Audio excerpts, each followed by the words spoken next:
O caso Jeffrey Epstein é, sem dúvida, uma teia super complexa de poder, abuso e muito mistério. E no meio de tanta informação e também desinformação, é muito fácil a gente se perder. Por isso, a ideia aqui é ir direto aos documentos e relatos para a gente montar um quadro bem claro dos fatos.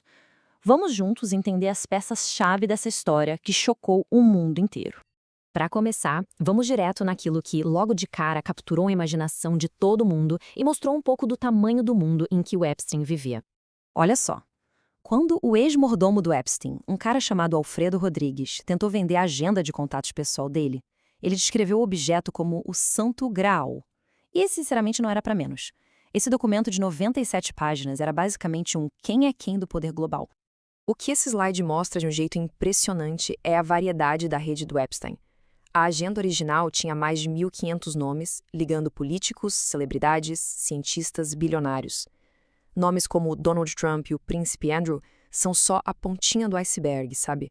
Isso mostrou pela primeira vez a dimensão da influência que o Epstein tinha construído. A lista de nomes, claro, é chocante. Mas para a gente entender a verdade do caso, a gente precisa ir além do espetáculo. Vamos dar uma olhada no que os documentos legais realmente dizem, focando nos fatos que não têm discussão, aqueles que foram apresentados para a justiça. Tá aí. Essa é a capa da acusação formal. É nesse ponto que a história sai do campo da especulação e entra na realidade do sistema judicial. Esse documento aqui é a base de tudo o que se sabe oficialmente. A linguagem da corte é direta e é brutal. Essa citação do documento oficial não deixa nenhum espaço para interpretação. As acusações são de uma gravidade absurda e formam o coração do processo criminal contra ele. E o slide ilustra o método de forma muito clara. A acusação descreve um sistema, quase uma operação industrial. Não eram atos aleatórios, entende? Era um esquema todo estruturado para recrutar, abusar e, de um jeito ainda mais perverso, usar as próprias vítimas para continuar esse ciclo de exploração. Ok, as acusações são claras, mas a grande pergunta continua. Como ele conseguiu operar por tanto tempo? A resposta está na mecânica complexa de poder e influência que ele foi construindo. A imagem pública que ele tinha era uma ferramenta poderosa. Mas quem era o homem por trás dessa fachada toda? Esse contraste é muito revelador. A imprensa e os amigos dele o pintavam como um gênio, mas as pessoas do círculo íntimo dele, como o colecionador de arte Stuart Pivar, contavam uma história bem diferente. Diziam que ele mal conseguia manter a atenção e que interrompia discussões científicas com comentários grosseiros. Ou seja, a imagem de gênio era uma farsa. Então, o ponto crucial é este. Epstein era um mestre em explorar as necessidades dos outros.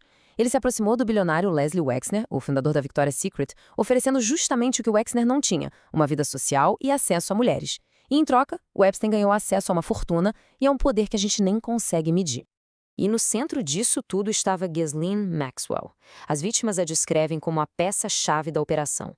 Ela supostamente usava o status social dela para recrutar as meninas e a autoridade dela para controlá-las.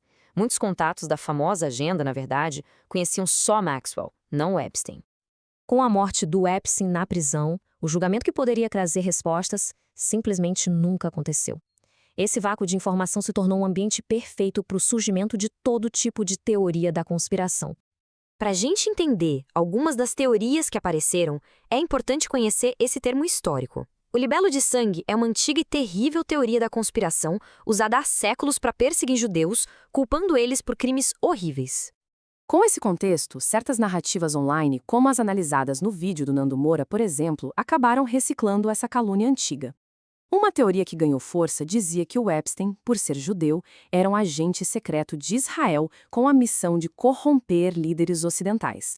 A mesma análise aponta como a discussão online pode usar mensagens codificadas, os chamados apitos de cachorro, com um teor antissemita.